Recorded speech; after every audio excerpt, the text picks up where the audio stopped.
देखिए, यहाँ पर वर्तमान की वास्तविकताओं के परिप्रेक्ष्य में संयुक्त राष्ट्र संघ की पुनः संरचना की बात करते हैं।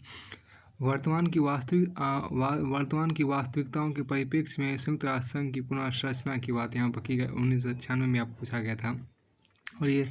और ये निबंध का पार्ट 4DR पार्ट 24 होगा, 4DR के पार्ट 24 होगा। पार्ट 24 के अंतर्गत यहाँ पे हम आपको निबंध की वर्तमान की वास्तविकताओं के परिप्रेक्ष्य में संयुक्त राष्ट्र संघ की पुनर्संरचना के बारे में पढ़ते हैं। देखिए, मेरा विश्वास है कि हम 40 के दशक में बने कायदे कानून से शासित नहीं हो सकते। दुनिया बदल रही है, हमें भी बदलने की ज़रूरत है। मेरा विश्वास है कि हम 40 के दशक में बने कायदे कानून से शासित नहीं हो सकते। दुनिया बदल रही है, हमें भी बदलने की ज़रूरत है। जैकब जुमा ने दक्षिण अफ्रीका राष्ट्रपति 2014 में महासभा को संबोधित करते हुए कहा था। अब यहाँ पर एक खास बात देखिए, प्रथम विश्व युद्ध के देखिए यहाँ पर क्या कि प्रथम विश्व युद्ध के बाद एक खास बात जो आप यहाँ पर देखिए, प्रथम विश्व युद्ध के बाद प्रथम विश्व युद्ध के पश्चात स्थापित राष्ट्र संघ, प्रथम विश्व युद्ध के पश्चात स्थापित राष्ट्र संघ लीग ऑफ नेशन दुनिया में शांति, न्याय एवं स्थिरता लाने में भी विफल रहा। स्थिरता लाने में विफल रहा और द्वितीय विश्व युद्ध शुरू होने के साथ ही उसकी प्रासंगिकता समाप्त हो गई। दूसरे विश्व युद्ध में एक तरफ जर्मनी, इटली, जापान की धुरी थी, दूसरी तरफ ब्रिटेन, फ्रांस जैसे देश थे जो मित्र राष्ट्र कहते थे। देखिए फिर से इसको देखिए, कौन मित्र राष्ट्र थे और कौन क्या थे। देखिए, प्रथम विश्व युद्ध के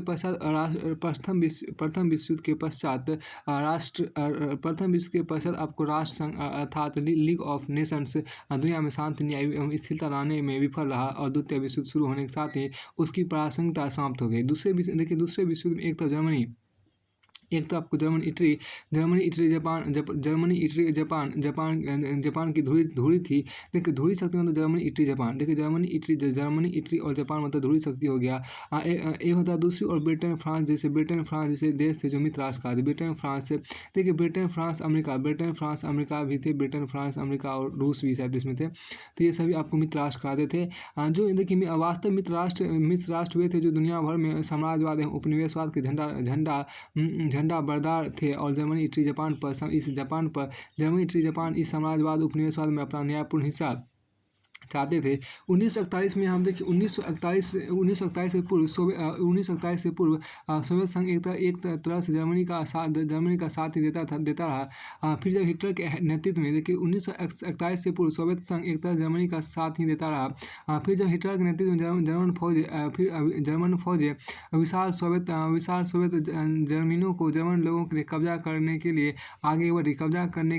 तब व्यवस्था में कम्युनिस्ट देशों को फासिस्टों से मुकाबला करना पड़ा। जबकि उससे पहले वे गलबहियाँ कर रहे थे। इस युद्ध के 2-3 वर्षों तक अमेरिका 7 समुद्र पार बैठकर तटस्थ होकर युद्ध का मजा लेता रहा और शुद्ध व्यापारी बनकर अपने सामान दोनों पक्षों को बेचता रहा। देखिए, जिससे वह नई उभरती महाशक्ति हो गया। पर जापान ने उसके सैनिक अड्डे पर्ल हार्बर पर हमला करके नष्ट कर दिया और हजारों अमेरिकी सैनिक मारे गए। तब वह धृष्ट जापान को सबक सिखाने के युद्ध में शामिल हुआ। मित्र देशों का पाखंड चरम पर था। उन्होंने ही हिटलर मुसोलिनी का तुष्टीकरण कर उन्हें कम्युनिस्टों के लिए तैयार किया था। पर जब वे स्वयं उनके लिए भस्मासुर बनने के कगार पर पहुंच गए, तब उन्होंने स्वतंत्रता, न्याय एवं लोकतंत्र की शक्तियों के नाम पर युद्ध किया। वास्तव में ये देश यहाँ देखिए, वास्तव में ये देश ही इन चीज़ों के सबसे बड़े अपहरणकर्ता थे। युद्धोपरांत अमेरिका एवं सोवियत संघ नई महाशक्ति बनकर उभरे, क्योंकि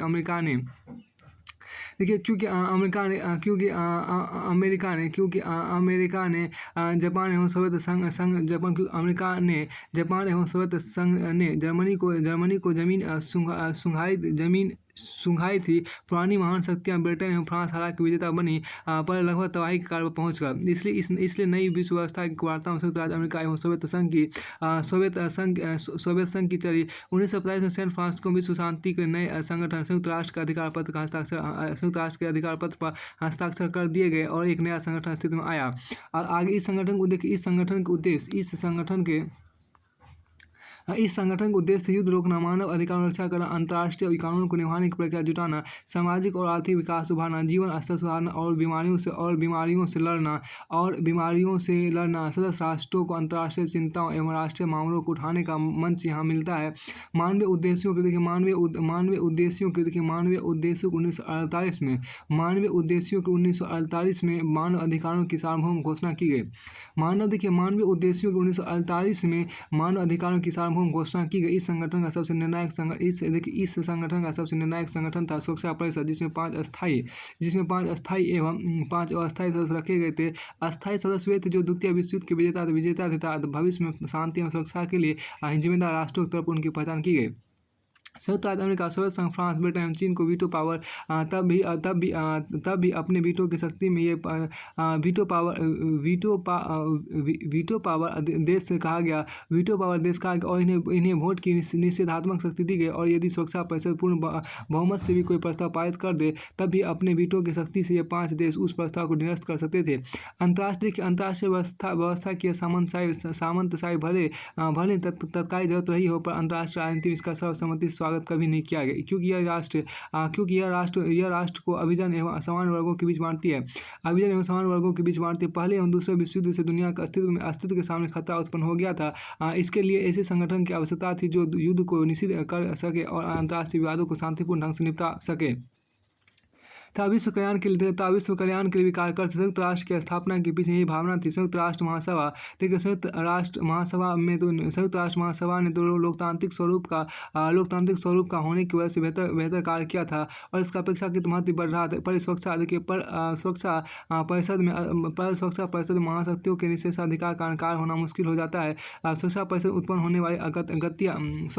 उत्पन्न होने वाले गतियाँ अवरोधों के होते भी महासभा के द्वारा संघ का कार्य सुचारू रूप से चल जाता है। ठीक है, सुरक्षा परिषद यह व्यवस्थापूर्ण साम्राज्यवादी एवं सामंतपूर्ण गठन ही संयुक्त राष्ट्र की तमाम विफलताओं एवं अंतर्राष्ट्रीय राजनीति में उसके अपेक्षाकृत कमजोर स्थिति का एक कारण रहा है। हालांकि उससे बड़े कारक और भी रहे। कोरिया, रूसी वीटो, सुएज संकट, ब्रिटेन और फ्रांस वीटो, हंगरी, रूसी विरोधता, कांगो जैसी मुद्दों पर महासभा आगे बढ़कर सुरक्षा परिषद को संक्रमित करते हुए शांति के आगे आई। यही काम साम्यवादी चीन के संयुक्त राष्ट्र में प्रवेश के समय हुआ, जब अमेरिकी पिट्ठू ताइवान और कथित राष्ट्रवादी चीन की जगह चीन की मुख्य भूमि साम्यवादी चीन को राष्ट्रसंघ की सदस्यता वीटो शक्ति दी गई। देखिए यहाँ पर महासभा के प्रभाव, यहाँ देखिए महासभा के प्रभाव में वृद्धि उस प्रस्ताव के बाद हुई। देखिए महासभा के प्रभाव में वृद्धि उस प्रस्ताव के बाद हुई जब यह स्वीकार किया गया कि यदि सुरक्षा परिषद एकमत हो पाने में असमर्थ रहती है तो महासभा ऐसे किसी प्रसंग का विचार करेगी। देखिए यहाँ पर क्या सभी सदस्यों के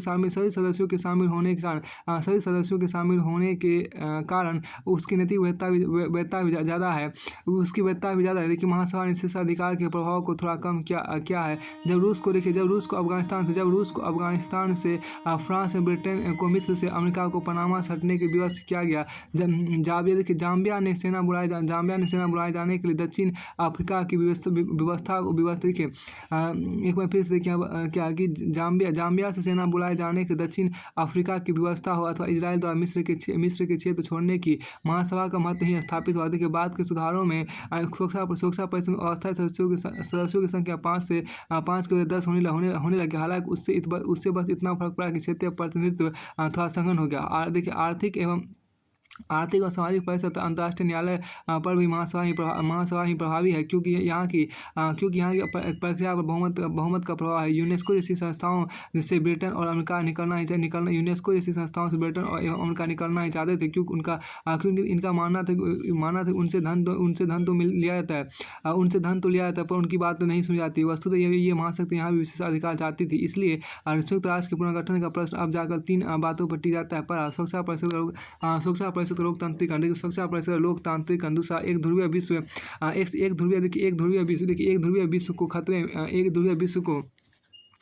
एक ध्रुवीय विश्व को खतरे एक ध्रुवीय विश्व के खतरे को दूर करने पर विचार। तीसरा आतंकवाद और देखिए आतंकवाद और बढ़ रहे वैश्विक टकराव से लड़ने में संयुक्त राष्ट्र को ज़्यादा सक्षम बनाना। सुरक्षा परिषद गठन पर सुरक्षा परिषद के गठन पर टिप्पणी करते हुए ईरान के धार्मिक नेता अयातुल्ला खोमेनी ने बड़ी महत्वपूर्ण बात कही। सुरक्षा परिषद का गठन कुतर्कपूर्ण अन्यायपूर्ण और पूरी तरह से अलोकतांत्रिक है। उनकी मियाद खत्म हो चुकी है। उनके वक्तव्य में सबसे महत्वपूर्ण बात यह थी कि सुरक्षा परिषद के सामंती संगठन की जरूरत और प्रासंगिकता अब नई विश्व व्यवस्था में नहीं रही है।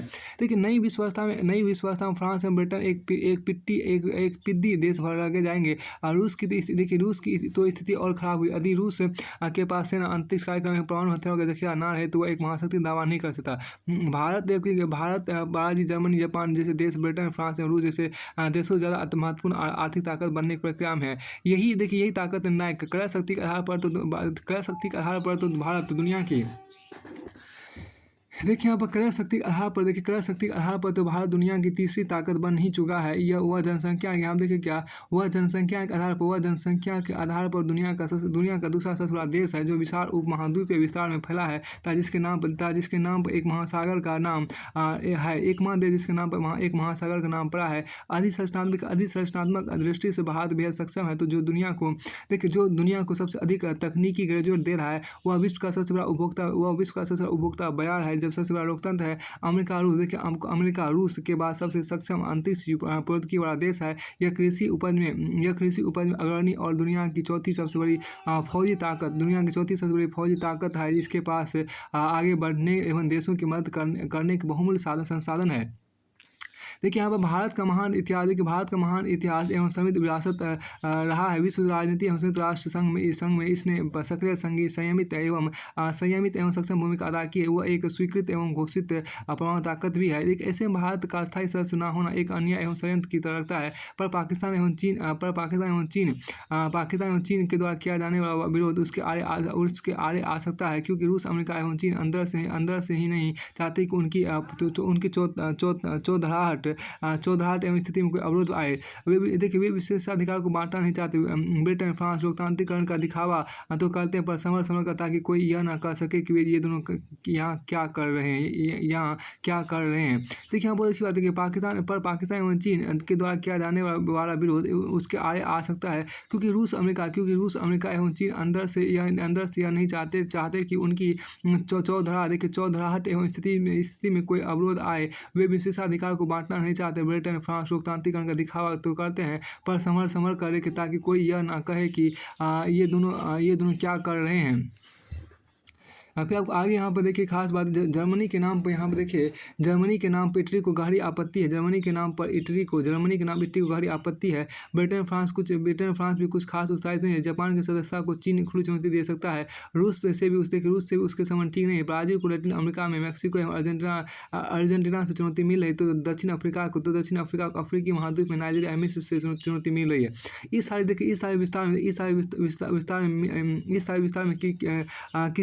सारे विस्तार में किसी अरब देश या मुस्लिम देश के नुमाइंदे का सामने आना भी कुछ प्रश्न लगा रहा है। हालांकि इतने अवरोधों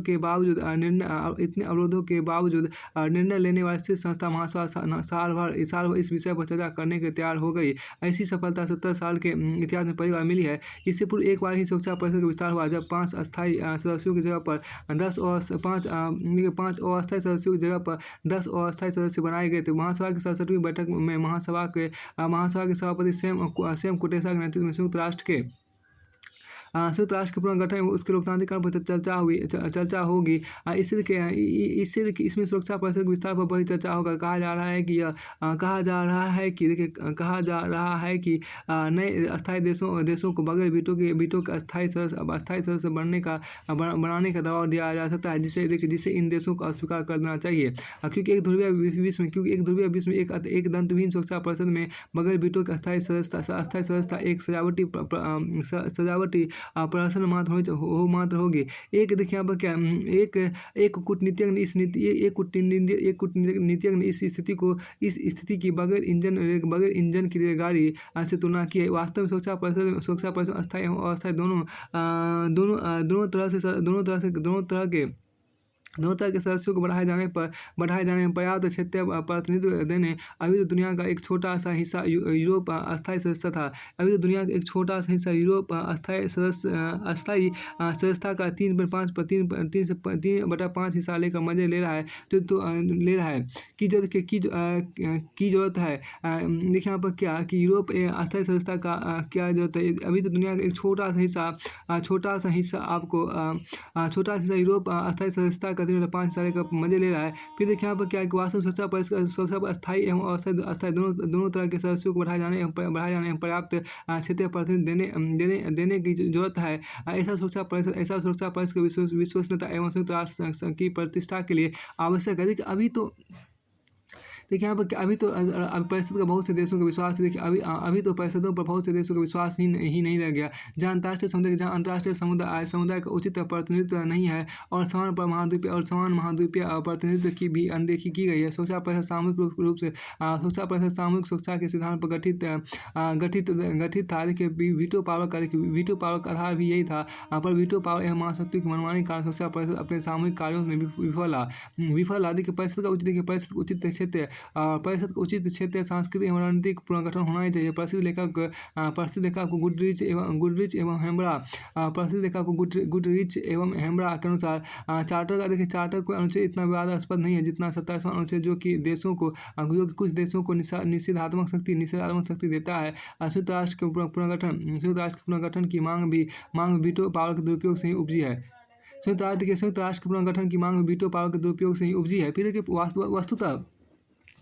वस्तुतः वीटो पावर का प्रचलन राष्ट्र संघ से ही हो गया था, जहां कोई भी सदस्य अपने सकारात्मक मत से प्रस्ताव को रोक सकता था। इसके चलते राष्ट्र संघ की काउंसिल कोई प्रभावशाली निर्णय नहीं ले पाती। संयुक्त राष्ट्र के निर्माताओं ने इस स्थिति को बदलने के 5 अस्थायी सदस्यों तक की व्यवस्था सीमित रखी। अमेरिकी राष्ट्रपति रूजवेल्ट, जिन्होंने वीटो का विचार रखा था, उन्हें अमेरिकी सीनेट के बारे में पता था कि वीटो न होने की स्थिति में संयुक्त राज्य की सीनेट में कोई भी अंतर्राष्ट्रीय प्रस्ताव पास नहीं हो पाएगा।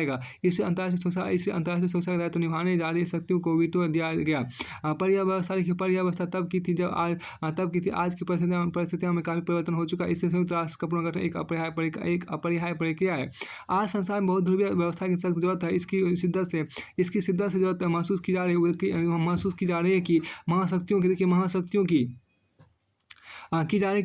की चौधराहट खत्म हो, संस्थाओं का लोकतंत्रीकरण हो। देखिए राष्ट्रों के बीच समानता आधारित व्यवस्था हमारे समय की एक बड़ी जरूरत है। देखिए अंतर्राष्ट्रीय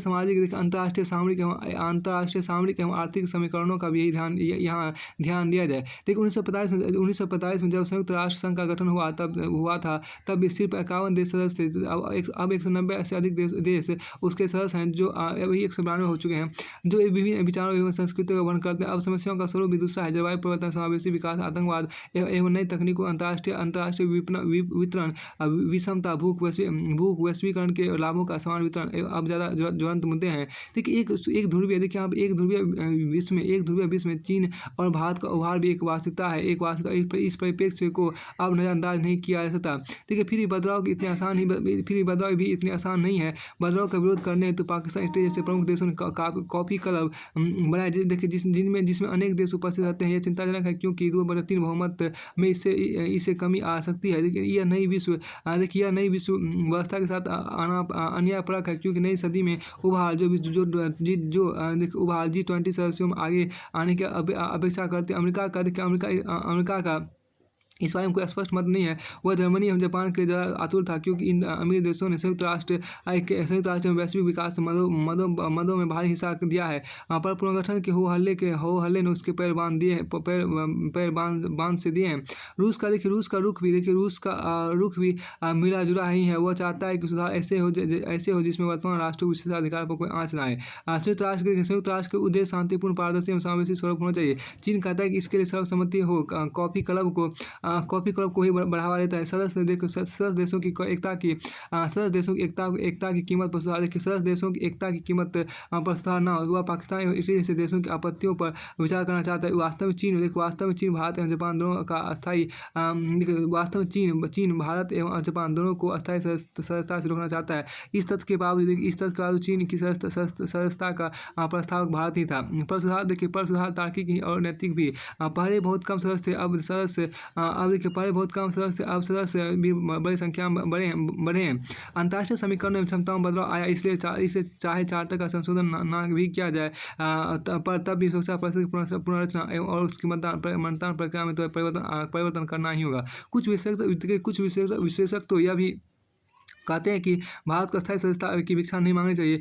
भारत कुछ दिनों में वह शक्ति आधा एवं क्षमता अर्जित कर लेगा जब बिना मांगे विश्व समुदाय भारत के लिए सुरक्षा परिषद उपयुक्त अस्थायी स्थान स्वयं ही सुनिश्चित कराएगा। देखिए, जैसे वैसे यहाँ देखिए क्या कि वैसे यह सच है कि राष्ट्रीय गौरव के प्रबल तत्व के अतिरिक्त इसका बहुत बड़ा महत्व तब तक नहीं है जब तक अमेरिका एवं चीन की नई दादागिरी दुनिया को प्रभावित करती रहेगी। हालांकि सुरक्षा परिषद समावेशी होने से ऐसी स्थितियों में बदलाव भी आ सकता है। देखिए, बदलाव भी बेंजामिन गिलमैन जैसे लोग जो अमेरिकी अंतर्राष्ट्रीय संबंध समिति के अध्यक्ष हैं, भारत की सदस्यता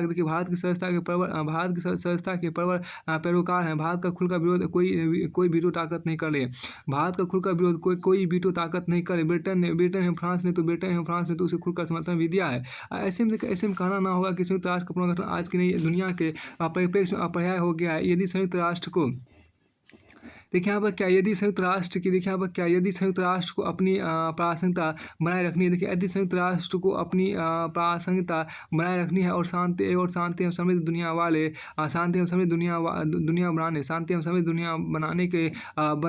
के अपने उद्देश्य पर आगे बढ़ना है, तो भारत के साथ साथ जापान, जर्मनी, ब्राज़ील जैसे देशों को नज़रअंदाज करना अब दुनिया के लिए आसान ना होगा। आज नहीं तो कल ऐसे सुधार करने ही होंगे जो इस संस्था को लोकतांत्रिक और समावेशी स्वरूप दे सके। वरना पूर्ववर्ती संगठन राष्ट्र संघ की ही तरह यह संगठन तेजहीन होकर अपना अस्तित्व ही खो देगा।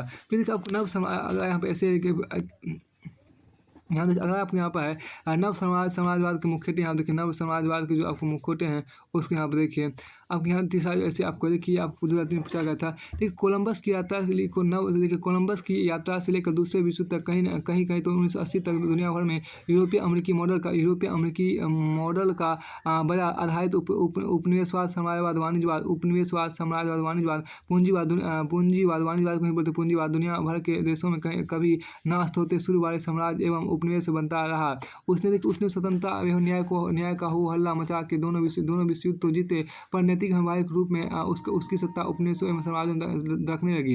इसलिए बहुराष्ट्रीय कंपनियां, बहुराष्ट्रीय संस्थाएं, विश्व बैंक, अंतर्राष्ट्रीय बैंक, मुद्रा कोष एवं गैर बराबरी परक अंतर्राष्ट्रीय मंच जैसे सुरक्षा परिषद द्वारा दुनिया की राजनीति, संस्कृति एवं अंततः संसाधनों पर कब्जे की योजना बनाई गई।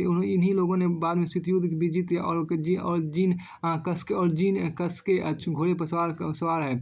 हो सकता है आगे देखिए और हो सकता है रास्ता उबड़ खाबड़ हो, पर ऐसा नहीं कि फतह ना किया जा सके। वे सूर्यास्त के पीछे दौड़ चले हैं, उज्ज्वल भविष्य ढूंढ निकाले। इन विजेताओं का आदर्श हथियार है लोकतंत्र, मुक्त बाजार एवं मानवाधिकार। इन विजेताओं के आदर्श हथियार इन विजेताओं के यहाँ पर क्या कि इन विजेताओं के आदर्श हथियार है लोकतंत्र, मुक्त बाजार एवं मानवाधिकार। यही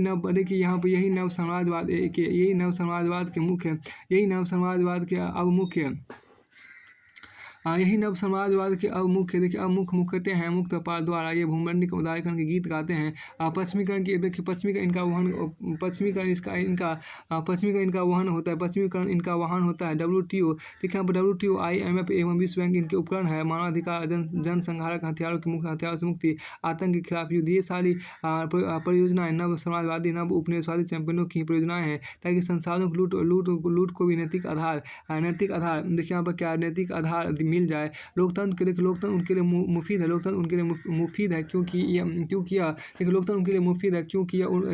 इनकी योजनाओं को राष्ट्रीय विकास जैसे शब्दों से आर दिए जाते हैं। फिर देखिए यहाँ पर क्या कि देखिए आप एक आम सहमति का आभास देता है, पर जहाँ के लोकतंत्र में ऐसा नहीं होता, वहाँ किसी चुने गए साल्वाडोर एलेंदे की जगह ऑगस्टो पिनोशे बैठा दिए जाते हैं। जब अब जरा इस लोकतंत्र पर विचार करें तो पाएंगे कि सत्ता विशाल, और देखिए सत्ता विशाल प्रायदेशीय है, देखिए प्रायदेशीय ट्रांसनेशनल, देखिए ट्रांसनेशनल। अभी हम देखिए क्या कि ट्रांसलेशन, देखिए ट्रांसलेशन निगमों, देखिए निगमों में के हाथ में जा रही है। इससे देखिए इससे कोई भी फर्क नहीं पड़ता कि इसमें कौन देसी है, कौन या कौन विदेशी, क्योंकि अंतर पैसा आम आदमी के हित के लिए नहीं होता है। वे हर जगह अपनी नीतियाँ, अपने मोहरे बैठाते रहते हैं। वे कुछ सौ करोड़ के खर्च के वे कुछ सौ करोड़ खर्च के लिए किसी भी विचार या ब्रांड को जनता का ब्रांड बना सकते हैं। ऐसे उदाहरण आम बात है। इसका सीधा सा मतलब है कि संसदीय संस्थाओं से फिसल रही है। अब भारत का ही उदाहरण ले। क्या सचमुच संसद ही नीतियों के लिए जिम्मेदार है, या फिर वह कुछ लोगों के विचारों पर मुहर लगाने भर का काम करती है? क्या भारत में संभव है कि कोई नदी घाटी पर एक मिनट, देखिए यहाँ पर क्या कि व्यक्ति यहाँ पर क्या कि एक मिनट, ऐसे उदाहरण देखिए आप इसका सीधा सा मतलब यह है कि इसका सीधा मतलब संसदीय सत्ताओं से फिसल रही है। हम भारत के उदाहरण ले। क्या सचमुच आपको संसद ही नीतियों के जिम्मेदार है, या फिर वह कुछ लोगों के विचारों पर मुहर लगाने की देखिए लगाने भर का काम है, मुहर लगाने भर का काम होता है। देखिए क्या भारत में संभव है कोई भी पार्टी सांसद अपने शीर्ष नेता से अलग कुछ कर सके? बिल्कुल ही नहीं। ऐसा लगभग प्रत्येक देश में, जहाँ पर प्रत्येक व्यक्ति प्रधान नहीं है, प्रत्येक व्यक्ति आपको प्रधान नहीं है, वहाँ लॉबी प्रधानता है कुछ देशों। देखिए यहाँ पर क्या कुछ देशों, इसमें क्या आपको कहा गया कि परिवर्तन आपको यहाँ पर यह विडम्बना ही है कि देखिए यह विडम्बना ही है कि प्रशासन कैसा। देखिए यहाँ पर एक मिनट फिर से देखिए, अभी हम देखिए क्या, तो यह विडम्बनात्मक स्थिति है कि इतना ही नहीं, प्रशासन का ऐसा ढांचा है जो इन पारदर्शी नियमों के इर्द गिर्द खड़ा हो रहा है। यह परिवर्तन पिछले सैकड़ों साल से हुए परिवर्तनों से उलट है। पहले राष्ट्र कांग्रेस अपनी राष्ट्रीय अर्थव्यवस्था के इर्द गिर्द ही खड़े रहते आए हैं, परंतु अब हमारे सामने आपको बहुराष्ट्रीय अर्थव्यवस्था चीन की आर्थिक देखिए हमें जो कहा गया चीन की एक मिनट देखिए बहुराष्ट्रीय यहाँ पर देखिए बहुराष्ट्रीय अर्थव्यवस्था चीन की छींक आई तो यूरोप अमेरिका को जुकाम हो गया और एशिया को बुखार। हैरानी की बात नहीं कि कोई ट्रांसनेशनल राज्य भी बन जाए। फाइनेंशियल टाइम्स ने इसे वस्तुतः विश्व सरकार की ही तो कहा है। विश्व बैंक, IMF, विश्व बैंक यहाँ पर जो कहा गया विश्व बैंक। देखिए यहाँ पर क्या कि देखिए हम एक मिनट फिर से देखिए, इससे वस्तुतः विश्व सरकार ही तो कहा है। विश्व बैंक, IMF, आपको यहाँ पर विश्व बैंक, IMF एवं सेट विश्व व्यापार संगठन G20 संशोधन यहाँ देखिए अब देखिए G7 देशों का कार्यपालक सुरक्षा परिषद के 5 अस्थायी एवं सदस्य संख्याओं सदस्य देखिए 5 अस्थायी सदस्यों पारदर्शी सदस्यों। देखिए आपको पारदेशीय संस्था एवं आपको मजदूर चौक पर आपको मिल जाए। फिर आपको आगे यहाँ पर है देखिए यहाँ पे हैरानी की बात नहीं कि कोई ट्रांसनेशनल राज्य भी बन जाए देखिए बन जाए तो फाइनेंशियल टाइम्स ने इसे वस्तुतः विश्व सरकार ही तो कहा है। वस्तुतः फिर आपको आगे यहाँ पर देखिए क्या वस्तुतः देखिए अब क्या इस वस्तु विश्व सरकार ने कहा विश्व बैंक IMF से देखिए सेट गेट ट्रांसलेशन राज भी आपको क्या कि इंटरनेशनल राज भी बन गया। फाइनेंशियल टाइम्स ने विश्व सरकार नहीं तो कहा है विश्व बैंक IMF गेट पे इतने देखिए यहाँ पर क्या विश्व पार्क संगठन के G7 देशों का सुरक्षा परिषद के 5 अस्थायी सदस्यों 5 भारतीय संस्थाओं के 10 अस्थायी सदस्य हैं। फिर आपको आगे यहाँ पर देखिए क्या देखिए आपको आगे यहाँ पर है देखिए यहाँ पर कि अब देखिए इससे कोई भी फर्क नहीं पड़ता कि अब जरा इस लोकतंत्र पर विचार करें तो पाएंगे सत्ता विशाल पारदेशीय ट्रांसनेशनल निगमों यहाँ देखिए निगमों में के हाथ में जा रही है कि देखिए इससे कोई भी फर्क नहीं पड़ता इसमें कौन देसी है कौन विदेशी, क्योंकि अंततः पैसा आम आदमी के हित के लिए नहीं होता है। वे हर जगह अपनी नीतियाँ अपने मोहरे बैठाते रहते हैं। वे कुछ सौ करोड़ देखिए यहाँ पर क्या वे कुछ सौ करोड़ खर्च करके किसी भी विचार या ब्रांड को जनता का ब्रांड बना सकते हैं। ऐसे उदाहरण अब आम है। इसका सीधा सा मतलब है कि सत्ता संसदीय संस्थाओं से फिसल रही है। हम भारत का ही उदाहरण ले, क्या सचमुच संसद नीति के लिए जिम्मेदार है या फिर वह कुछ लोगों के विचारों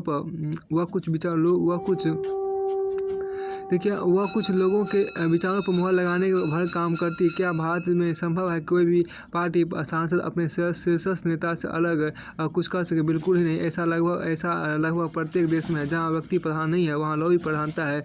कुछ लोगों के विचारों को बहुमत का विचार बना देना लोकतंत्र में आसान है। यह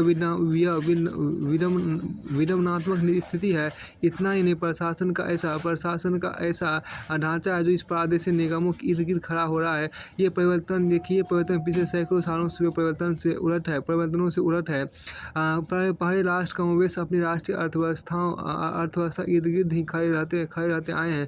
पहले राष्ट्र कमोबेश अपनी राष्ट्रीय अर्थव्यवस्था इर्द गिर्द ही खड़े रहते आए हैं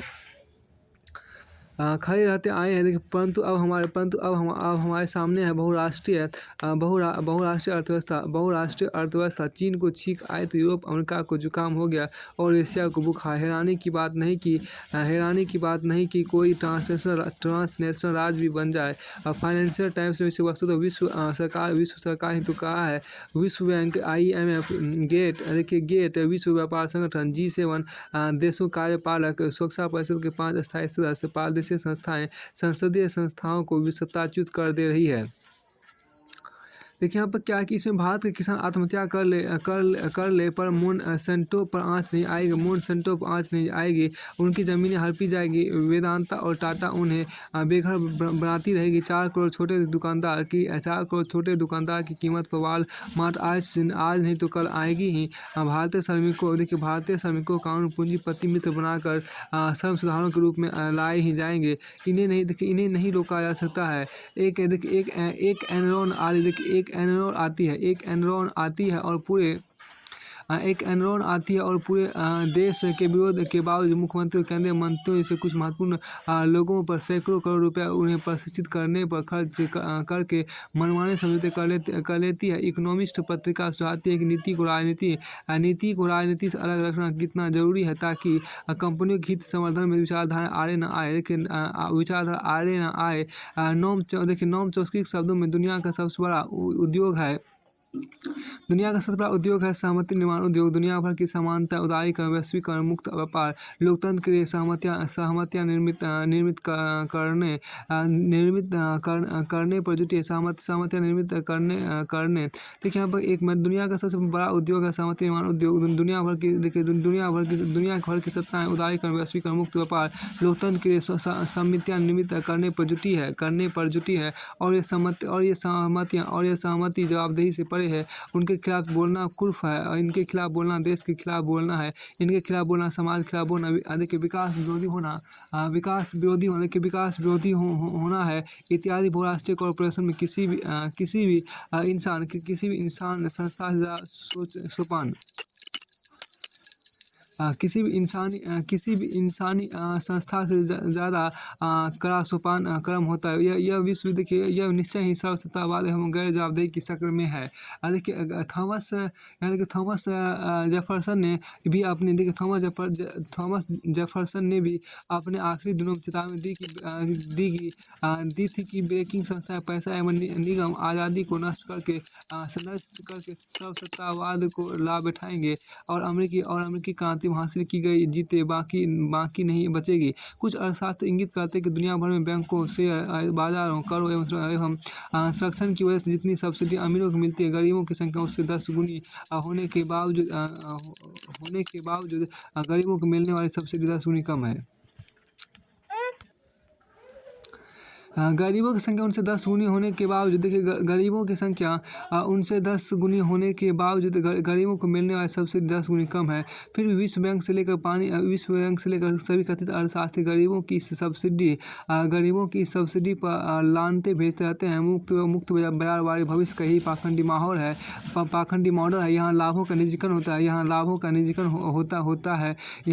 का निजीकरण होना है। यही विकास है। यह अमीरों का समाजवाद है। जनता कीमत अदा करती है और अमीर फायदा उठाता है। व्यवहार में है मुक्त बाजार। देखिए हमें बगैर किसी खुशफहमी पाले बखूबी समझ लेना चाहिए कि ईस्ट इंडिया कंपनी के तमाम अवतार दुनिया में शांति फैलाने या गरीबी हटाने के किसी परोपकारी इरादे से अश्वमेध पर नहीं निकले हैं। कहने की जरूरत नहीं कि दुनिया में उपनिवेशवाद की शुरुआत व्यापार से ही हुई। ईस्ट इंडिया कंपनी इस धरती की संपदा को सस्ते दामों पर खरीदने और मैनचेस्टर की मिलों में बन रहे कपड़ों के लिए नए बाजार ढूंढने के इरादे से हुगली नदी के मुहाने पर अपना जहाज लेकर आई थी। कोलंबस भी सोने चांदी की खोज में गलती से अमेरिका जा पहुंचा, पर गलती से वहां ना पहुंचना तब भी उसके इरादों में कोई फर्क होने की संभावना न थी। जॉर्ज ऑरवेल लिखते हैं जिसकी मुट्ठी में इतिहास होता है वही भविष्य का भी नियंत्रण करता है। जिसकी मुट्ठी में इतिहास होता है वही भविष्य का भी नियंत्रण करता है। लेकिन दुखद वस्तु स्थिति यह है कि प्रकृति से लड़ाई लड़ने एकमात्र जीव मनुष्य अपने इतिहास से कभी कुछ नहीं सीखता और इससे शायद उसके भविष्य के बारे में आश्वस्त हो पाना भी काफ़ी मुश्किल हो जाता है। पिछली शताब्दी का भौगोलिक उपनिवेशवाद की समाप्ति के बाद जिसने आर्थिक नव उपनिवेशवाद नए साम्राज्यवाद से हमारा सामना हो रहा है, उसमें सरकार और राजनीतिक सत्ता बहुराष्ट्रीय कंपनियों और उनके अधिकृत एवं अनाधिकृत दलालों की पहचान आपस में इस कदर गडमड हो चुकी है कि एक दूसरे से पहचान कर अलग करना भी शायद मुश्किल होगा। देखिए आप अर्थशास्त्री पॉलिटर्स की बात को दोहराएं तो सिंहासन पर दरअसल बहुराष्ट्रीय कंपनियां आसीन है और सरकारों की वास्तविक भूमिका बिचौलिए से ज़्यादा सामंजस्य अभी नहीं रह गई है। बाजार की शक्तियाँ आज मोबाइल फोन, इंटरनेट एवं टीवी के जरिए हमारी दुनिया के व्यक्तिगत हलकों में भी प्रवेश करने और हमारे आर्थिक निर्णयों को प्रभावित करने में सक्षम है। यानी जिन नियंत्रणों के चक्रवर्ती सम्राट जीवन भर रलते रहे थे वह चुटकी बजाते हैं उनके लिए उपलब्ध है। नए घमासान की मार पुराने जमाने की लड़ाइयों से कहीं अधिक गहरी एवं कालजयी है। हमें क्या खाना है, कौन सा पानी पीना है, कौन सा जूस पीना है, किससे नहाना है से लेकर कौन सी भाषा बोलनी, यह सब तो वे ही तय करते हैं। नव साम्राज्यवादी मुखौटे पहने संस्थाओं ने दो बेहद सकारात्मक शब्द इजाद किए, उदारीकरण एवं वैश्वीकरण। जबकि इन दोनों शब्दों को चलाने के पीछे दुनिया के प्रति उदार होने या इसे किसी वैश्विक परिवार या वसुधैव कुटुंबकम में तब्दील कर देने का कोई इरादा दूर दूर तक मौजूद न था। स्टीफन गार्डफील्ड के दो टूक शब्दों में वैश्वीकरण वास्तव में दुनिया के पिछड़े हुए अस्थिर और अविकसित या विकासशील प्रदेशों में बाजारों के खोले जाने का ही दूसरा नाम है। अमेरिका इसका सबसे बड़ा ध्वजवाहक है। वहीं अमेरिका के जो लोकतंत्र वहीं अमेरिका जो लोकतंत्र के नाम पर सैकड़ों तनाशाओं को प्राण देता आया है। जिन तनाशाओं ने अपने देशवासियों को आम आदमी की लाशों से पाट दिया है, वही अमेरिका जिसने एक तनाशा की अवज्ञा का बदला लेने के लिए एक पूरे देश को लगभग ख़त्म ही कर डाला। नोम चॉम्स्की लिखते हैं कि एक बार मैं अपने परिवार के साथ नेशनल पार्क गया तो मुझे एक कब्र पर शिलालेख मिला कि यहाँ रेड इंडियन और वाम्पानोआग लेटी है, जिसने अपने परिवार और अपनी ज़मीन को न्यौछावर कर दिया ताकि यह महान देश जन्म लेकर फल फूल सके। निस्संदेह इसमें थोड़ी सी त्रुटि है कि वाम्पानोआग और दूसरे स्थानीय बासिंदों ने स्वयं अपनी मर्जी से अपनी जान और ज़मीन उस सत्कर्म को दी होगी। हकीकत यह है कि मानव इतिहास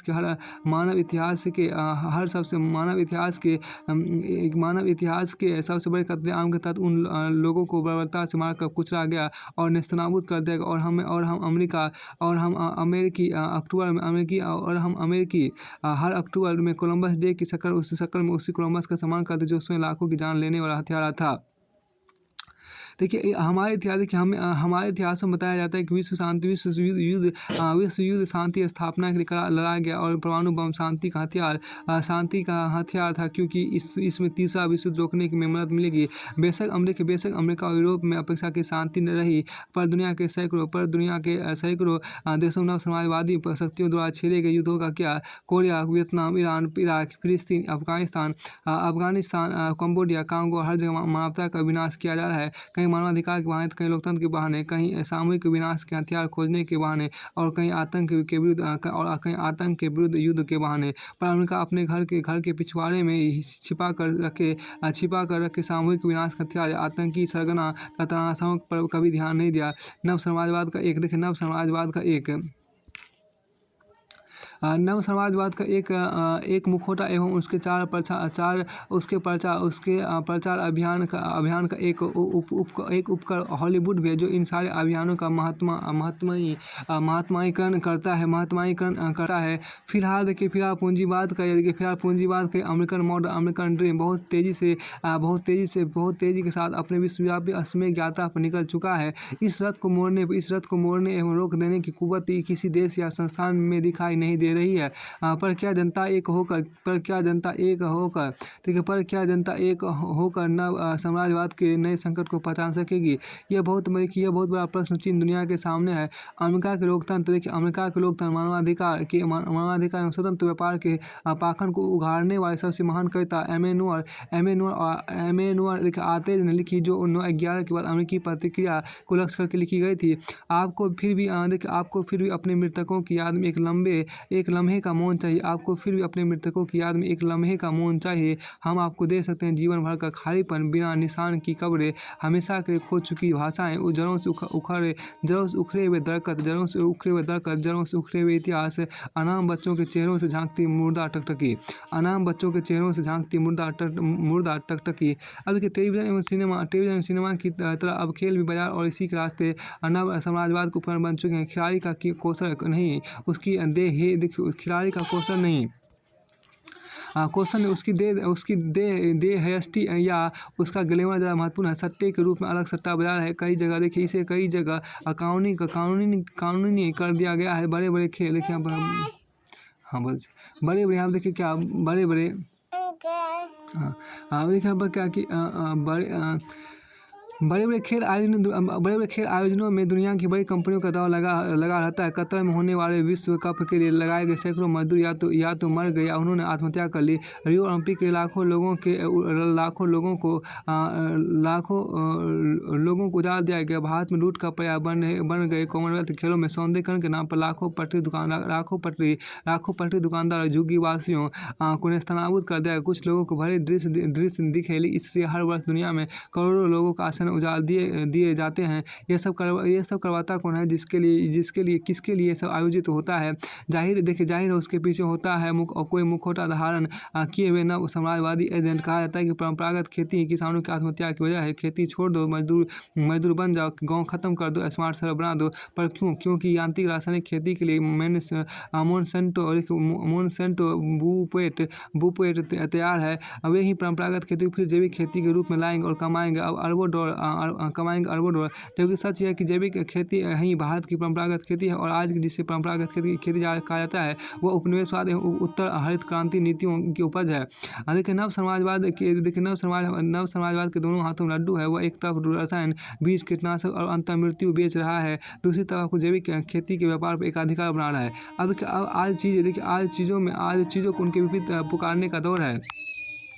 अब देखिए यहाँ पर क्या, आज चीज़ों को उनके विपरीत पुकारने का दौर है। मुखट पहने लोग शासन कर रहे हैं। अतिथि देवो भव का कृतदास, अतिथि देवो भव का कृतदास के रूप में हम फलक फावड़े बिछाएंगे। उसी प्रक्रिया को आगे बढ़ाने के लिए जिसके हम 200 वर्षों तक शिकार हैं। 1848 में ही मार्क्स ने कहा पूंजीवाद का अनिवार्य चरण है भूमंडीकरण। पहले उन्होंने राष्ट्र बनाया ताकि अपना संरक्षण कर सके। आज वे राष्ट्र की सीमाएं तोड़ रहे हैं। तब आज भी वे सुपर 301 जैसे कानूनों से लैस हैं। उन पर कोई उंगली नहीं उठा सकता, जो उठाएगा उसकी उंगली तोड़ दी जाएगी। समूची तीसरी दुनिया में एक अनिवार्य पहली दुनिया में पैदा की जा रही है जो नव समाजवाद के एजेंट है। पर हमें नहीं भूलना चाहिए कि अमेरिकी गठबंधन नीति नव समाजवादी परिदृश्य की तरह ही रोमन देखिए यहाँ पर क्या, रोमन समाज के आखिरी दिनों में भी ऐसा ही लगता था कि रोमन सत्ता ऐसी अनंत काल तक बनी रहेगी। साम्राज्यवाद भी अपने को आगे समझ रहा था। पर जैसा कि एडवर्ड गिबन अपनी प्रसिद्ध रचना the decline and fall of the Roman Empire में लिखते हैं कि किस्मत का फेर किसी को नहीं बख्श सकता, न इंसान को, न ही उसके सबसे प्रतापी रचनाओं को। वह साम्राज्य और शहरों को एक ही कब्र में दफन कर देता है। यह सच है कि हमारे उदारवादी लोकतंत्र की भी नव समाजवाद का मुखौटा ही है।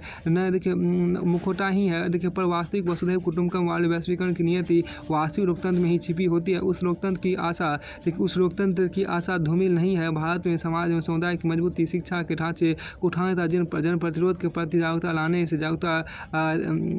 लाने से हमें बाजार पश्चिमी उपभोक्तावादी से मुखौटे पहने अमेरिकी नव समाजवाद से मुक्ति मिल सकेगी, जो सारी दुनिया को अपने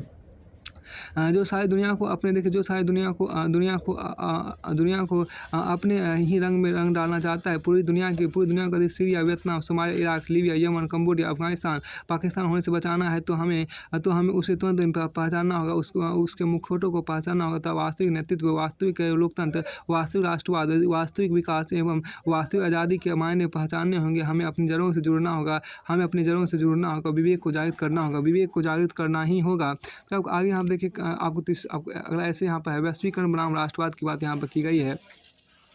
देखिए वैश्वीकरण और राष्ट्रवाद सिर्फ दो शब्द ही नहीं, वैश्वीकरण और राष्ट्रवाद की बात यहाँ पर है। देखिए वैश्वीकरण और राष्ट्रवाद सिर्फ दो शब्द ही नहीं, देखिए वैश्वीकरण और राष्ट्रवाद सिर्फ दो शब्द नहीं बल्कि दो सत्ताओं का सूचक है। एक शब्द विश्व की आर्थिक सांस्कृतिक समरूपता का दर्शन है, तो दूसरा अपनी मातृभूमि के लिए उत्सर्ग का मनोभाव है। एक आर्थिक प्रयोजनों के लिए राष्ट्रीय सीमाओं का विलोपन चाहता है, तो दूसरा देश की समृद्धि है तो राष्ट्रीय सीमाओं की सुरक्षा चाहता है। एक पूरी दुनिया को सपाट या समतल बनाने की व्यवस्था है, तो दूसरा अपने राष्ट्र की संप्रभुता को बचाए रखने की इच्छा। अंतर्वैश्वीकरण खुली बाजार नीति लाभप्रद व्यापार, वाणिज्य तथा उदारीकरण, निजीकरण के प्रोत्साहन हेतु वैश्विक समझौता है, तो राष्ट्रवाद अपने राष्ट्र की समस्त विविधताओं को स्वीकार करते हुए देश के चप्पे से उसके सभी लोगों से लगाव जुड़ाव महसूस करने वाली भावनात्मक एकता है।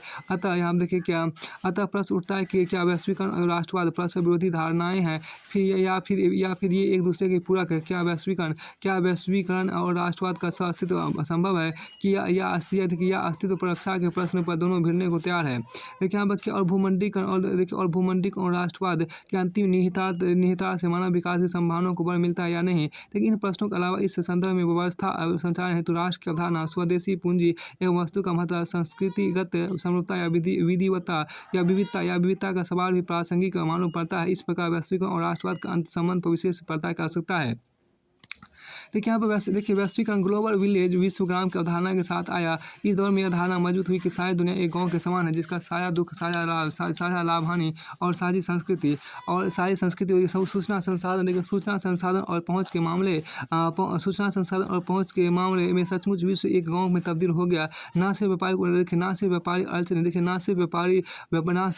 व्यापारिक अड़चने खत्म हुई, बल्कि नवीन ज्ञान, विज्ञान, सूचना तकनीक तकनीक और प्रौद्योगिकी आदि की आवाजाही भी बढ़ी और दुनिया के देश लाभान्वित होना शुरू हुए। दुनिया के देश लाभान्वित होना शुरू हुए। विचार पूंजी वस्तु, देखिए विचार पूंजी वस्तु और तकनीक, विचार पूंजी वस्तु और तकनीक का, विचार पूंजी वस्तु और तकनीक का यह प्रभाव वैश्वीकरण के फलस्वरूप ही संभव हुआ। हम वैश्विक अर्थव्यवस्था का हिस्सा सिर्फ शाब्दिक अर्थ में ही नहीं बने, बल्कि उसके लाभ हानि में भी साझेदार बने। उपनिवेशवाद साम्राज्यवाद का वह दौर आ गया जब लाभान्वित पक्ष सिर्फ शक्तिशाली राष्ट्र ही हुआ करते थे। वैश्वीकरण के वर्तमान युग में तो यदि अमेरिका का पेप्सी कोला भारत में बिकता है तो भारत का असेंबलिंग क्या हुआ, कंप्यूटर अमेरिका में बिकता है। इंग्लैंड की कंपनी वोडाफोन आदि हमारी दूरसंचार कंपनी एसआर को खरीदती है, तो हमारी टाटा कंपनी ने भी इंग्लैंड की टेटली तथा कोरिया की देवू मोटर्स को खरीद कर सबको चौंका दिया। देखिए यहाँ पर किंतु यह सिक्के का एक ही पहलू है। सिक्के का दूसरा पहलू वैश्वीकरण सभी प्रकार गतिविधियों को नियमित करने की शक्ति सरकार के स्थान पर अंतर्राष्ट्रीय संस्थाओं जैसे विश्व व्यापार संगठन, वर्ल्ड बैंक, IMF आदि को देता है, जो अप्रत्यक्ष रूप से बहुराष्ट्रीय कंपनी द्वारा नियंत्रित होती है। देखिए अब ये संगठन सभी देशों के लिए नियम बनाते हैं जिसे सभी सरकारों को अपने देश में लागू करने होते हैं। इसके साथ ही भूमंडलीकरण सरकारों को निजी क्षेत्र को बढ़ावा देने हेतु कई विधायी कानून और संविधान में संशोधन को व्यस्त भी करता है।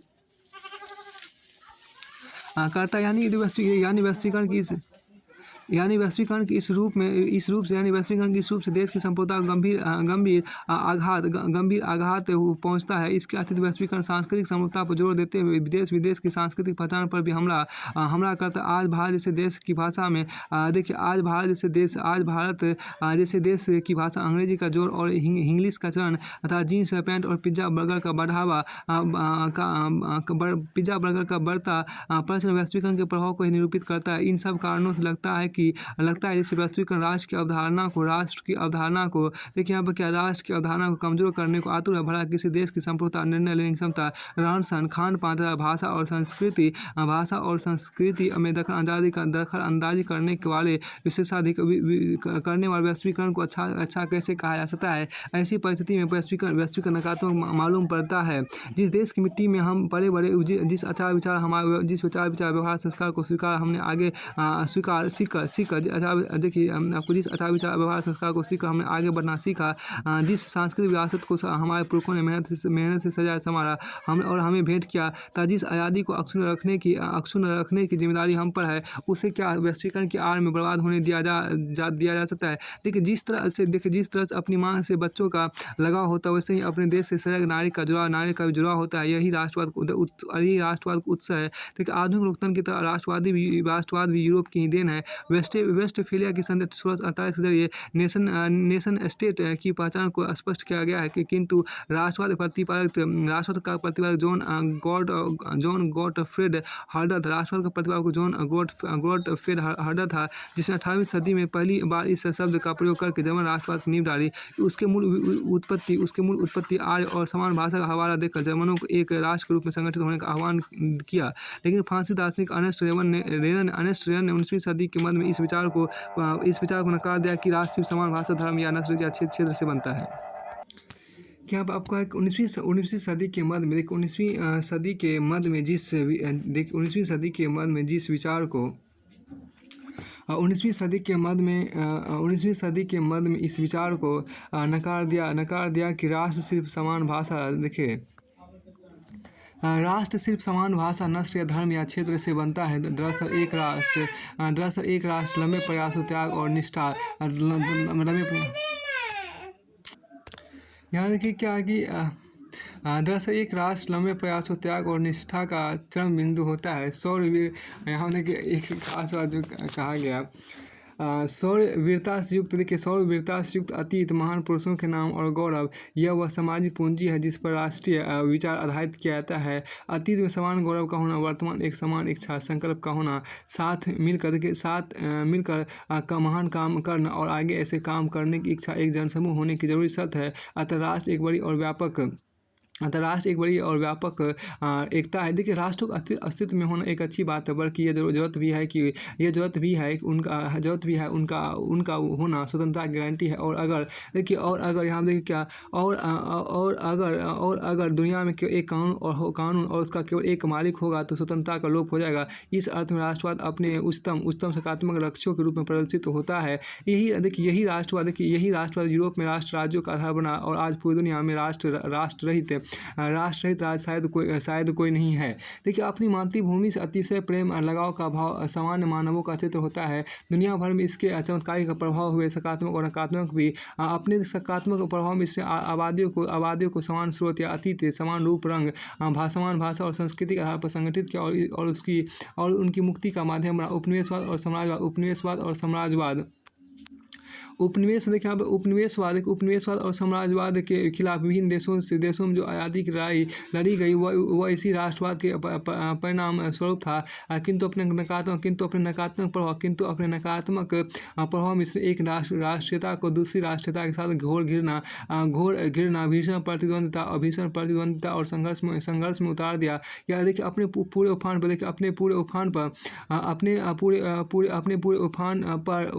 पर जब राष्ट्रवाद अपने आप में उच्चतम मूल्य बन जाता है, तब इसके आगे मानवीय मूल्यों की महत्ता भी गौण हो जाती है। और मानवता के तिरोहित हो जाने पर खतरा व्याप्त हो जाता है। उदाहरण स्वरूप प्रथम और द्वितीय विश्व युद्धों को देखा जा सकता है। इस अर्थ में यदि देखें तो राष्ट्रवाद का एक भिन्न पहलू दिखाई देता है। अपने राष्ट्र से भावनात्मक लगाव का हम सबको है, किंतु दूसरे राष्ट्र के प्रति विरोध का भाव रखना क्या राष्ट्रवाद तकाजा हो सकता है? कवि गुरु रवींद्रनाथ टैगोर ने 1916-17 में अमेरिका जापान की यात्रा पर राष्ट्रवाद को बेहोशी की दवा से संबोधित करते हुए कहा था, राष्ट्र का विचार मानव द्वारा आविष्कृत बेहोशी की सबसे शक्तिशाली दवा है। इसके धुएं का असर से पूरा देश नैतिक विकृति के प्रति बिना सचेत हुए स्वार्थ सिद्धि के सांघातिक कार्यक्रम को व्यवस्थित ढंग से लागू कर सकता है। कहने का तात्पर्य यह है कि राष्ट्रवाद भी हमेशा अच्छा ही नहीं होता बल्कि बहुत अर्थों में मानवता को मर्दित करता है। तो क्या वैश्वीकरण की अवधारणा को राष्ट्रवाद प्रवृत्ता दी जा सकती है? देखिए दरअसल ये दोनों अवधारणा अपनी अतिवादी छोर पर जाकर एक दूसरे के बजाय मानवता की दुश्मन बन जाती। इसे भावुकतापूर्ण राष्ट्रवाद और निर्दयतापूर्ण वैश्वीकरण दोनों भ्रामक है। अक्सर वैश्वीकरण का विरोध स्वदेशी की रक्षा और विदेशी के विरोध के रूप में किया जाता है। इस बात से क्या ऐसा माना जा सकता है कि जो भी विदेशी है वो अच्छा है? स्वदेशी पूंजी, देखिए स्वदेशी संस्कृति आदि। देखिए स्वदेशी के आधार पर वैश्वीकरण का विरोध, स्वदेशी का देखिए यहाँ पर इस बात से क्या ऐसा माना जा सकता है कि जो भी स्वदेशी है वो अच्छा है? देखिए स्वदेशी पूंजी, स्वदेशी संस्कृति आदि, स्वदेशी के आधार पर वैश्वीकरण का विरोध करने की इस धारणा का कारण कहीं ना कहीं हमारी इतिहास की नासमझी में छिपा हुआ है। वैश्वीकरण यदि प्रभाव और खुलेपन का आग्रह रखता है तो देशों के बीच तो आपको यहाँ पर क्या तो देशों के बीच आपको सांस्कृतिक आदान प्रदान जरूर होगा और यह होना भी चाहिए, क्योंकि संस्कृति सरल शरीरा होती है। जैसे ही इसकी धारा को रोका गया तो इसमें श्राद्ध आ जाती है। इसे संस्कृति खूबसूरती हर बार उसकी विविधता में ही है, एक रूपता में नहीं है। संस्कृति एक तरफा नहीं बल्कि चौतरफा संवाद करती है। इसे वैश्वीकरण से हर संस्कृति कहीं ज़्यादा अलग और विशिष्ट होती जा रही है। इसे सांस्कृतिक वैभिन्नीकरण कहते हैं। अतः स्वदेशी और सांस्कृतिक नाम पर विकास के विरोध के बजाय उसके समायोजन पर बल होना चाहिए। किंतु समायोजन का मतलब फ्राइडमैन के द वर्ल्ड इज विलेज या दुनिया के सपाट होने से नहीं है। संस्कृति और व्यवस्था खुरदरेपन में जो आनंद है वह समतल होने में नहीं है। निष्कर्ष यह कहा जा सकता है कि जब भी राष्ट्र एकता, अखंडता, संप्रभुता और संस्कृति को आघात पहुंचता है तो राष्ट्रवाद का स्वतः स्फूर्त जागरण होता है। और यदि वैश्वीकरण का जोर शीत युद्ध की समाप्ति 1990, सोवियत संघ विघटन 1991, विचारधाराओं का अंत डैनियल वेल, इतिहास का अंत फुकुयामा तथा एक ध्रुवीय विश्व जैसी संकल्पना, एक ध्रुवीय विश्व एक ध्रुवीय विश्व देखिए आप क्या एक ध्रुवीय विश्व जैसी संकल्पनाओं से खाद पानी ग्रहण कर विश्व को समतल बनाने का हो तो तब विश्व को समतल बनाने का हो तब वैश्वीकरण के खिलाफ विभिन्न राष्ट्रीयताओं का उठना एक स्वाभाविक प्रक्रिया होगी।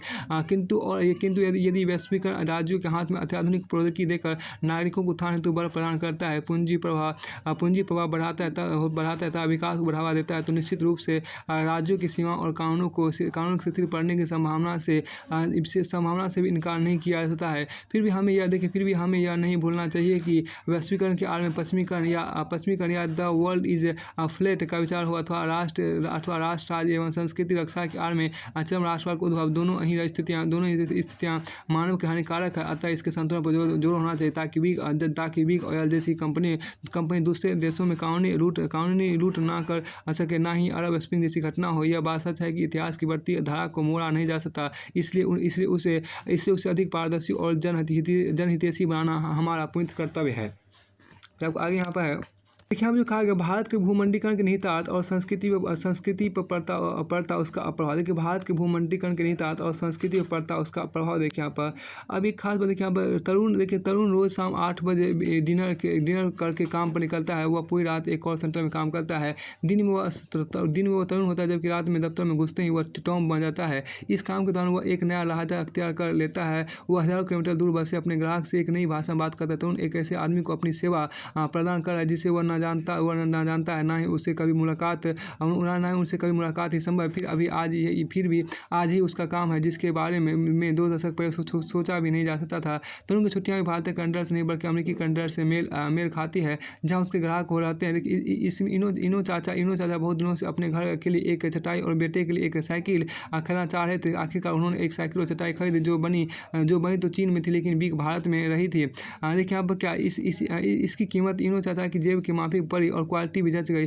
कजरी अपने परिवार और गांव की पहली शिक्षित लड़की है। कठिन मेहनत के बूते वह स्कूल और कॉलेज में अव्वल आई। अब उसे नौकरी का ऑफर मिल रहे थे, किंतु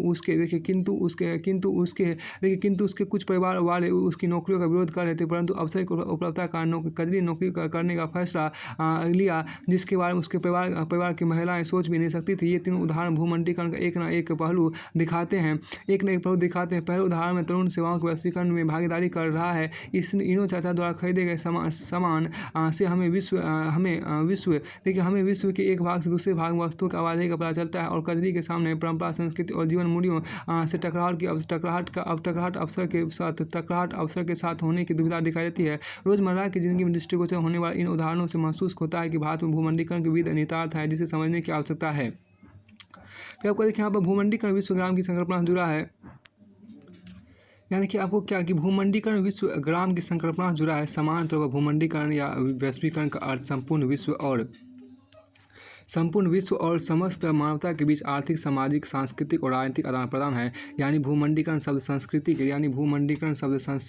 के आदान प्रदान, दूर दराज के लोगों के आपसी संबंधों में प्रगाढ़ता और आर्थिक गतिविधि बढ़ाने के वैश्विक व्यापारिक संबंधों वैश्विक व्यापारिक संबंधों को संदर्भित करता है। लेकिन प्रसिद्ध दार्शनिक जियो बोंद्रा भूमंडलीकरण और वैश्वीकरण में अंतर करते हैं। उनके अनुसार वैश्वीकरण का ताल्लुक जहाँ मानवाधिकार, स्वतंत्रता, संस्कृति और लोकतंत्र से है, वहीं भूमंडलीकरण प्रौद्योगिकी बाजार पर्यटन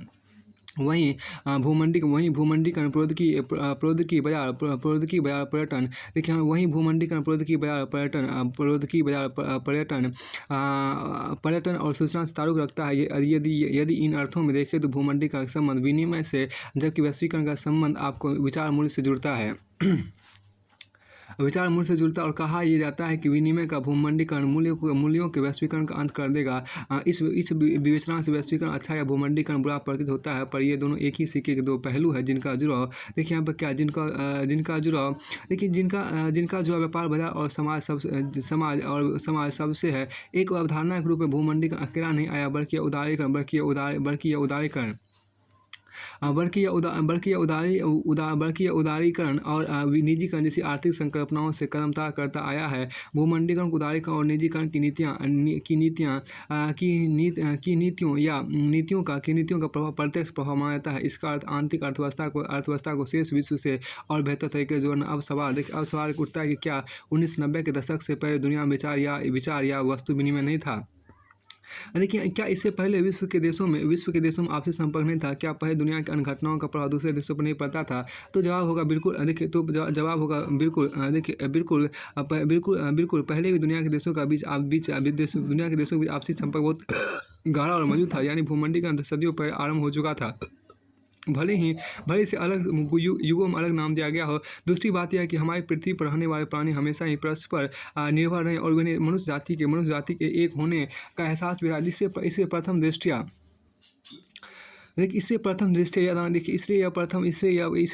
दृष्टया यह आदान प्रदान कोई 20वीं सदी की खोज नहीं लगती। परंतु यह भी सच है कि समकालीन भूमंडलीकरण की अवधारणा किसी ऐतिहासिक प्रक्रिया का स्वाभाविक विकास नहीं माना जा सकता। 21वीं सदी वाले भूमंडलीकरण की हजारों वर्ष पहले नहीं समझी जा सकती थी, क्योंकि पहले का वैश्विक संपर्क एक छीन धरा क्योंकि पहले का वैश्विक संपर्क एक छीन धारा के रूप में विद्वान था, जबकि आज यह एक प्रचंड धारा बन चुकी है। देखिए, एक अवधारणा के रूप में भूमंडलीकरण की बुनियादी बात है प्रभाव कई तरह के हो सकते हैं।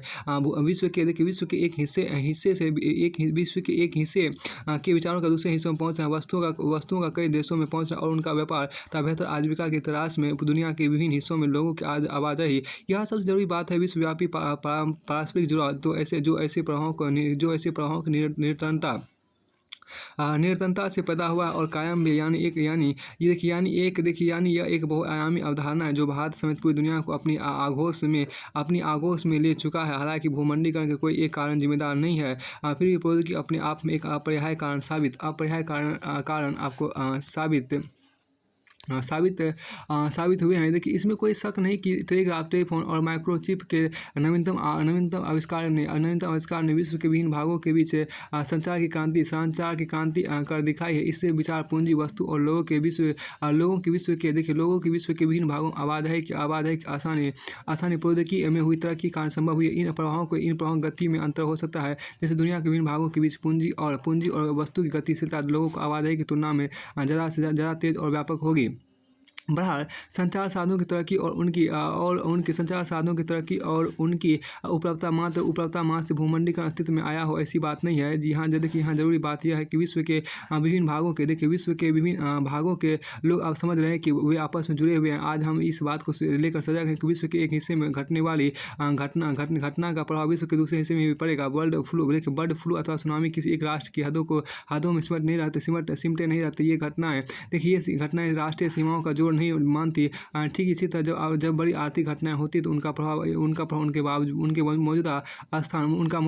मौजूदा स्थान अथवा क्षेत्रीय परिवेश तक ही सीमित नहीं रहता, बल्कि विश्व भर में महसूस किया जाता है। तो भला भारत भी इससे कैसे अछूता रहता? देखिए, स्वतंत्र भारत को विरासत में एक पिछड़ी अर्थव्यवस्था मिली थी। अगले 4 दशकों में अथक परिश्रम का परिणाम स्वरूप अर्थव्यवस्था का रूप बदला है, लेकिन फिर भी वर्ष 1991 जीवन की मूल आवश्यक वस्तुएं आसानी से नहीं मिलती थी। टेलीफोन लगवाने के कई वर्षों की वेटिंग लिस्ट होती थी।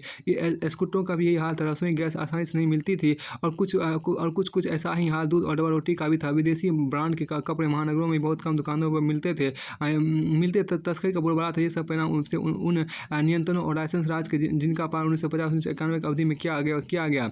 वर्ष 1991 नियंत्रणों और लाइसेंसों इस प्रणाली को समाप्त करने के भारत सरकार ने कदम उठाया। भारत ने आर्थिक नीति के नए युग में प्रवेश किया, जिसे निजीकरण, उदारीकरण और भूमंडलीकरण के नाम से जाना जाता है। भूमंडलीकरण बाजार के तर्क और मुक्त व्यापार को ही प्रश्रय देता है। यह आमतौर पर वैश्विक व्यापारिक बाधा को कम करता है, जैसे कि निर्यात शुल्क में कमी, आयात कोटा की विभिन्न बाधाओं में कमी, अंतर्राष्ट्रीय व्यापार के माल और सेवाओं के उत्पादन के लिए आर्थिक वैश्विक विदेशी मुद्रा की कमी भारत का एक प्रमुख संकट था। 1991 भारतीय अर्थव्यवस्था में विदेशी विनिमय भंडार में कमी, निर्यात में कमी के साथ साथ आयात में वृद्धि और उच्च मुद्रास्फीति की समस्याओं का सामना करना पड़ रहा था। देखिए, फलस्वरूप उत्पन्न वित्तीय संकट के निदान के लिए विश्व बैंक और अंतर्राष्ट्रीय मुद्रा कोष रूस से सहायता मांगने पर उनके दबाव के कारण भारत सरकार 1991 में अपनी नीतियों में आमूल से परिवर्तन करना पड़ा। विदेशी ऋणों पर चूक को कम करने हेतु तो भारत 90 अर्थव्यवस्था को खोला। घरेलू और बाहरी क्षेत्र की नीति को आंशिक रूप से तत्काल जरूरत थी, इसलिए नई शासन नीति ने मौलिक खुली और बाजार उन्मुख अर्थव्यवस्था को आगे बढ़ाया। 90 के दशक के प्रारंभ उदारीकरण और भूमंडीकरण के रणनीतिक हिस्से में प्रमुख रूप से शुरू किए गए उपायों में औद्योगिक लाइसेंसिंग व्यवस्था को निरस्त किया जाना था। सार्वजनिक क्षेत्र के आरक्षित क्षेत्रों की संख्या में कमी करना शामिल है। एकाधिकार व्यापार अवरोधक व्यवहार अधिनियम में संशोधन, विभिन्न निजीकरण कार्यक्रम, टैरिफ दरों में कमी, आर्थिक व्यवस्था में बदलाव हेतु बाजार द्वारा निर्धारित देखिए आपको बाजार द्वारा निर्धारित विनिमय दर जो बाजार के प्रति उन्मुख का होना शामिल है। देखिए चालू खाता लेन देन में स्थिर उदारीकरण किया गया है। अधिक से अधिक क्षेत्रों में विदेशी प्रत्यक्ष निवेश और पोर्टफोलियो निवेश में दूरसंचार, सड़कों, बंदरगाहों, हवाई अड्डों, बीमा देखिए आपको बीमा और अन्य प्रमुख क्षेत्रों को विदेशी निवेशकों के प्रविष्टि की सुविधा के लिए खोला गया है। कुछ लोग ऐसा मानते हैं कि भारतीय अर्थव्यवस्था वैश्वीकरण का प्रभाव आर्थिक और सामाजिक जीवन के लगभग सभी क्षेत्रों में बेहद सकारात्मक रहा है, किंतु कुछ लोग इसे नकारात्मक मानते हैं। यह सच है कि 1991 की आर्थिक नीति के बाद भारत में आर्थिक विकास उच्च हुआ है। निर्यात बढ़ा है, रोजगार बढ़ा है, वैदेशिक संपर्क बढ़ा है और देश तरक्की के पथ पर अग्रसर हुआ। किंतु हमें यह भी नहीं भूलना चाहिए कि इस दौर में भारत में गरीबी भी बढ़ी है। एक तरफ आर्थिक आंकड़े दर्शाते हैं कि लगभग $2 ट्रिलियन की हमारी $2 ट्रिलियन की हमारी अर्थव्यवस्था हो गई, तो प्रदूषित 75% ग्रामीणों की आय 5,000 से भी कम है। इस साल अंतर्राष्ट्रीय खाद्य अनुसंधान संस्थान द्वारा जारी 137 देशों के भूख सूचकांक भारत का स्थान 52वां है। यानी आज भी भारत का आधी आबादी भरपेट भोजन को तरसती है। वहीं इसी साल फोर्ब्स की सूची कहती है भारत में पहली बार अरबपतियों की संख्या 100 ज़्यादा हो गई है। भूमंडीकरण अपने शाखा उदारीकरण और निजीकरण के साथ मिलकर अंतर बाजार की शक्तियों को मजबूती प्रदान करता है। वैश्वीकरण का प्रभाव इतना व्यापक है कि यह सिर्फ आर्थिक और राजनीतिक दरारों में नजर नहीं आता, बल्कि हम घर में बैठे हों तब भी यह इसकी चपेट में होता है। हम जो कुछ भी खाते पीते पहनते था सोचते हैं, सब पर इसका असर नजर आता है। हम जिन बातों को अपनी पसंद करते हैं वे बातें वैश्वीकरण का असर से तय होती है। भूमंडीकरण के सांस्कृतिक प्रभावों को देखते हुए इस भय को बल मिलता है कि यह प्रक्रिया विश्व की संस्कृतियों को खतरा पहुंचाती है। चूंकि सांस्कृतिक समरूपता ले आता है, इसलिए यह खतरनाक वामपंथी इतिहास का एरिक होब्सबाम का कहना था कि वैश्वीकरण जबरदस्त तूफान की तरह, उसे रोक सकते हो तो रोक लो और नहीं रोक सकते हो तो उससे होने वाले संभावित नुकसानों से बचने के तरीके के बारे में सोचो। सांस्कृतिक समरूपता का अर्थ किसी विश्व संस्कृति के नाम के उदय से नहीं है, बल्कि अमेरिकी संस्कृति के वर्चस्व से है। कुछ लोगों का तर्क है कि बर्गर अथवा नीली जीन्स की लोकप्रियता का नज़दीकी रिश्ता अमेरिकी जीवन शैली के गहरे प्रभाव से है।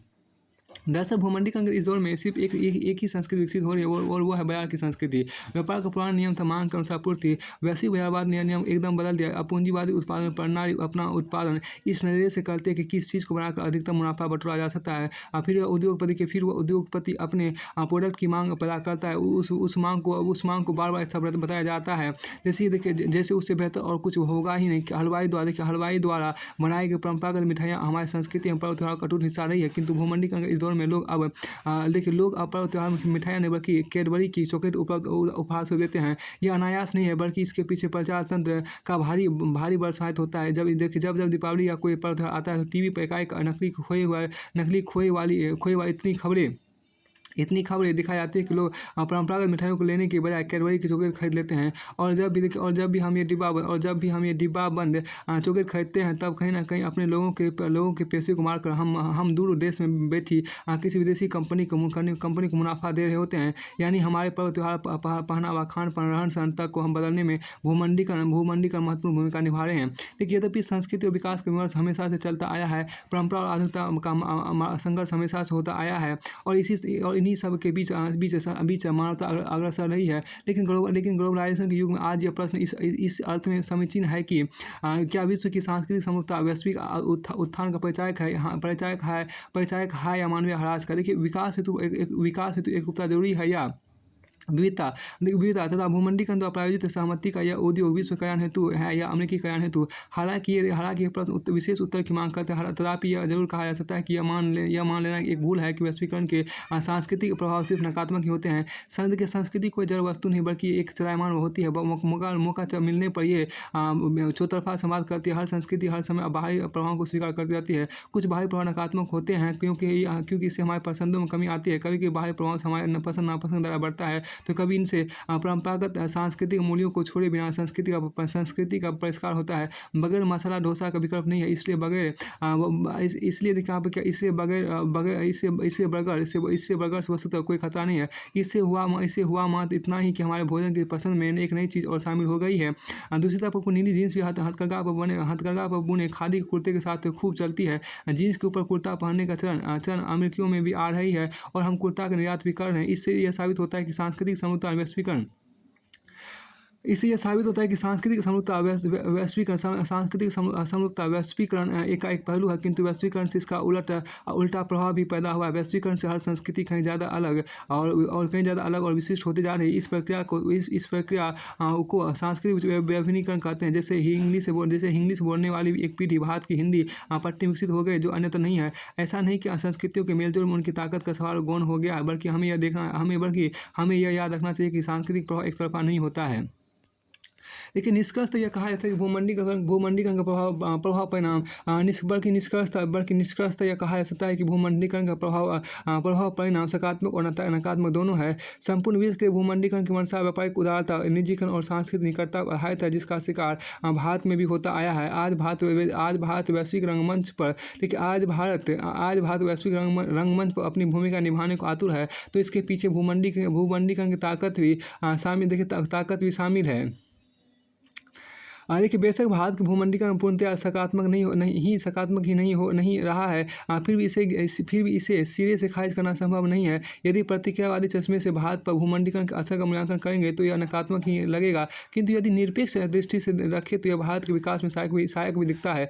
बस हमें अपने विकास के लाभ को कुछ लोगों के बजाय सबके द्वार तक पहुँचाना होगा। आज अगर IT सेक्टर में हमारे आधार है और हम अमेरिका जैसे विकसित देशों के छात्रों की नौकरी अमेरिका जाकर भी छीन लेते हैं, तो ये क्या भूमंडलीकरण को नकारा जा सकता है? शायद नहीं। जहाँ तक संस्कृति की बात है तो जहाँ तक संस्कृति